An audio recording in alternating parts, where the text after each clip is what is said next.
आप देख रहे हैं एसबीटी न्यूज पर 2 फरवरी रविवार सुबह 6:15 बजे राजस्थान की बड़ी खबरें।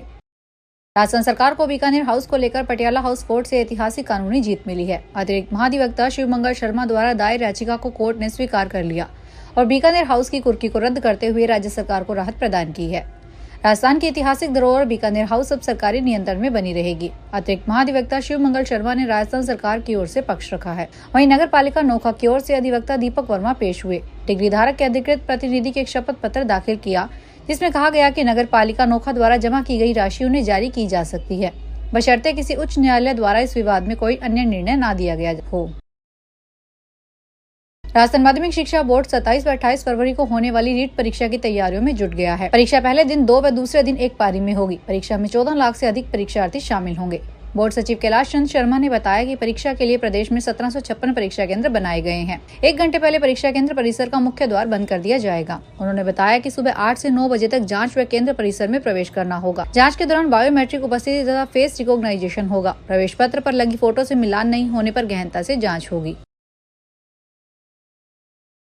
वित्त मंत्री निर्मला सीतारमण ने शनिवार को लोकसभा में देश का आम बजट पेश किया। इस दौरान सरकार ने ऐलान किया कि 12 लाख रुपए तक की आय पर अब आयकर नहीं देना होगा। स्टैंडर्ड डिडक्शन भी जोड़ देंगे तो नौकरी पेशा को 12,75,000 की आय पर कोई कर नहीं देना होगा। राजस्थान के मुख्यमंत्री भजन लाल शर्मा ने कहा कि केंद्रीय बजट 2025-26 भारत के जन जन के भविष्य को निखारेगा अतः बजट से समृद्ध और सशक्त राजस्थान के विजन को मजबूती मिलेगी। सीएम ने कहा कि बजट में मेक इन इंडिया से अब मेक फॉर वर्ल्ड की अवधारणा के साथ देश को वैश्विक आर्थिक शक्ति बनाने की दिशा दी गई है। बजट को लेकर लोकसभा में विपक्ष के नेता राहुल गांधी ने कहा, यह बजट बुलेट इंजरी पर बैंडेड लगाने जैसा है। वैश्विक अनिश्चितता के बीच हमारे आर्थिक संकट को हल करने के लिए एक आदर्श बदलाव की जरूरत थी, लेकिन यह सरकार विचारों पे मामले में दिवालिया है। केंद्र सरकार ने बजट में राजस्थान के इंफ्रास्ट्रक्चर में सड़क और पेयजल प्रोजेक्ट्स के कर्ज के लिए गारंटी देने की घोषणा की है। राजस्थान स्टेट हाईवे को 321 करोड़ रुपए, राजस्थान ग्रामीण पेयजल वितरण को 255 करोड़ रुपए, Rajasthan state highway development project के लिए इस बजट में लोन की गारंटी दी गई है। राजस्थान को इस बार केंद्रीय करों में से अपने हिस्से की राशि के तौर पर पिछली बार से 10,000 करोड़ रुपए ज्यादा मिलेंगे। अगले वित्त वर्ष में केंद्र सरकार 14,22,000 करोड़ राज्यों को देगी। इसमें राजस्थान को 85,716 करोड़ रुपए मिलेंगे। उपराष्ट्रपति जगदीप धनखड़ महाकुंभ में हैं। उन्होंने अपने सिर पर शिवलिंग रखकर संगम में डुबकी लगाई। योगी भी उनके साथ संगम घाट पे गए। योगी और उपराष्ट्रपति ने पक्षियों को दाना खिलाया, लेटे हनुमान मंदिर में पूजा की, अक्षय वट के दर्शन किए। उधर मेला क्षेत्र में नो व्हीकल जोन घोषित किया गया है। इस सख्ती के बाद किसी भी वाहन को अंदर जाने पर रोक है। अखाड़ा परिषद के अध्यक्ष रविंद्र पुरी इससे नाराज हैं। उन्होंने अधिकारियों से कहा, सुबह 7 बजे एक महिला मंडलेश्वर की गाड़ी रोक दी गई। तुम्हारे कुछ लोग मेला खराब करना चाहते हैं। साधु संतों की सुरक्षा को कुछ हुआ तो कौन जवाबदेह होगा? भगदड़ की जो जांच कमेटी बनी है वो मुझसे भी पूछा जाए, मैं जवाब दूंगा।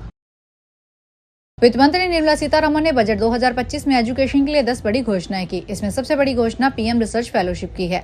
इसमें हर साल 10,000 स्टूडेंट्स को आईआईटी और आईआईएससी में रिसर्च करने के लिए फाइनेंशियल सपोर्ट दिया जाएगा।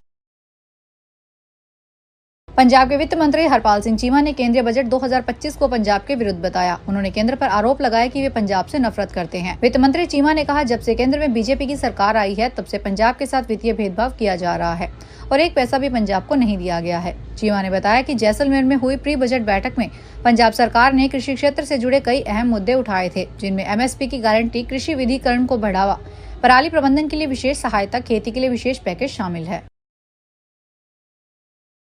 जयपुर लिटरेचर फेस्टिवल में पूर्व ब्रिटिश प्रधानमंत्री ऋषि सुनक की पत्नी अक्षता मूर्ति ने मां सुधा मूर्ति अपने बचपन और परवरिश को लेकर बातचीत की। फ्रंटलाइन में बैठे हुए my mother my life session में अक्षता ने मां से पूछा कि उन्होंने हमें बचपन में पार्टी क्यों नहीं करने दी। इसका मुझे तब बहुत बुरा लगता था। सेशन में सुधा मूर्ति ने एक सवाल के जवाब में कहा कि उनके पिता नास्तिक थे, वे केवल सेवा में विश्वास करते थे। माँ बेटी के इस इंटरेस्टिंग सेशन के दौरान पूर्व ब्रिटिश पीएम और सुधा मूर्ति के दामाद ऋषि सुनक भी मौजूद थे। इंफोसिस के फाउंडर नारायण मूर्ति भी पत्नी व बेटी के सेशन को सुनने पहुंचे थे। भारतीय रेलवे की ओर से रेलवे ट्रैक को सुरक्षित बनाने की कवायद की जा रही है। इसी क्रम में हाईवे की तर्ज पर रेलवे लाइनों के किनारे बस्सी से अलवर तक 120 किलोमीटर फेंसिंग लगाने पर 41 करोड़ रुपए खर्च होंगे। मार्च माह तक कार्य पूरा करने का लक्ष्य है। सूत्रों के अनुसार बस्सी से अलवर तक की दूरी करीब 120 किलोमीटर है। ऐसे में इस खंड पर ट्रैक के दोनों ओर 240 किलोमीटर की फेंसिंग लगेगी। इसमें से 120 किलोमीटर की डब्ल्यू बीम स्टील फेंसिंग लगाने पर 41 करोड़ रुपए खर्च होंगे। इसके तहत 5 फीट ऊंचाई की फेंसिंग लगाई जाएगी। सलूंपर जिला मुख्यालय से करीब 21 किलोमीटर दूर सराड़ी गांव में शनिवार को लेपर्ड के 2 शावक पिंजरे में आ गए। वन विभाग ने लेपर्ड के मूवमेंट को देखते हुए 2 दिन से पिंजरा लगा रखा था। अब पिंजरे में शावक आने के बाद लेपर्ड के दूसरे दिन पिंजरा लगाया गया। अब टीम को शावक की मां का इंतजार है। दरअसल सराड़ी गांव में करीब 1.5 महीने से ज्यादा समय से लेपर्ड का मूवमेंट है। लेपर्ड इतना शातिर है कि जगह बदल देता है। वन विभाग भी पिंजरे की जगह बदलता जा रहा है। यहाँ 9 दिन पहले एक लेपर्ड पिंजरे में आया था। राजस्थान में ऑपरेशन साइबर शील्ड के तहत पुलिस ने कार्रवाई की। सीकर पुलिस ने इस ऑपरेशन साइबर शील्ड के तहत कई कार्रवाई को अंजाम दिया। शनिवार को अभियान के संबंध में सीकर एसपी डीआईजी भुवन भूषण यादव ने प्रेस कॉन्फ्रेंस करके जानकारी दी। यादव ने बताया कि अभियान के तहत CEIR पोर्टल पर गुमशुदगा और चोरी मोबाइलों को ट्रेस करके 125 मोबाइल जिनकी मार्केट वैल्यू 25 लाख रुपए है उन्हें बरामद किया गया और परिवादियों को दिए गए। झालावाड़ में शनिवार को स्काउट गाइड कार्यालय परिसर में जिला स्तरीय कौशल प्रदर्शन एवं सेमिनार प्रतियोगिता 2024-25 का आयोजन किया गया। जिला कलेक्टर अजय सिंह राठौड़ के मुख्य आतिथ्य में आयोजित इस कार्यक्रम का उद्देश्य कक्षा 9वीं से 12वीं तक के स्टूडेंट्स को व्यावसायिक कौशल से जोड़ना है। कार्यक्रम अधिकारी रफत अनवर ने बताया कि जिले के कुल 104 स्कूलों में से 37 सरकारी स्कूलों में छात्रों को 12 अलग अलग ट्रेड में प्रशिक्षण दिया जा रहा है। जिला कलेक्टर ने छात्रों द्वारा प्रदर्शित मॉडल्स की सराहना करते हुए कहा कि यह पहल युवाओं को आत्मनिर्भर बनाने की दिशा में महत्वपूर्ण कदम है।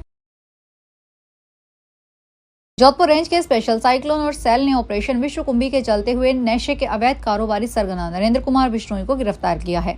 आरोपी मणिपुर से मादक पदार्थ लाकर प्रदेश के अलग अलग हिस्सों में सप्लाई किया करता था। उसकी गिरफ्तारी पर 30,000 का इनाम भी घोषित था। जानकारी देते हुए रेंज आईजी विकास कुमार ने बताया कि साइक्लोनर सेल की टीम ने नशे के अवैध कारोबारी सरगना नरेंद्र कुमार पुत्र कुंभाराम बिश्नोई निवासी नेड़ी नाड़ी पुलिस थाना धोरीमन्ना बाड़मेर और उसके सहयोगी रहे गोपी राम पुत्र मुल्तान राम बिश्नोई निवासी उदानियों की ढानी सामरिज पुलिस थाना फलोदी को गिरफ्तार किया है। आरोपी के सहयोगी के ठिकाने से भारी मात्रा में अवैध अफीम का दूध भी बरामद किया गया है। नशीले पदार्थों की तस्करी के लिए इनामी आरोपी नरेंद्र हवाई जहाज से जाता और ट्रेन में साधारण यात्री बनकर अवैध मादक पदार्थों की तस्करी का काम करता। उसकी गिरफ्तारी पर बीकानेर रेंज पुलिस ने 30,000 का इनाम घोषित किया था।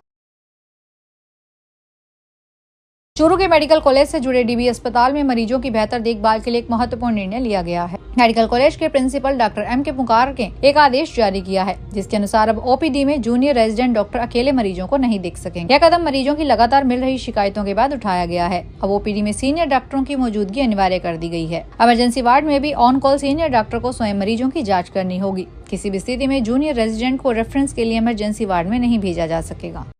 फिलहाल बड़ी खबरों में इतना ही। ताजा खबरों को देखने के लिए चैनल को सब्सक्राइब करें। देखते रहिए SPT न्यूज। धन्यवाद।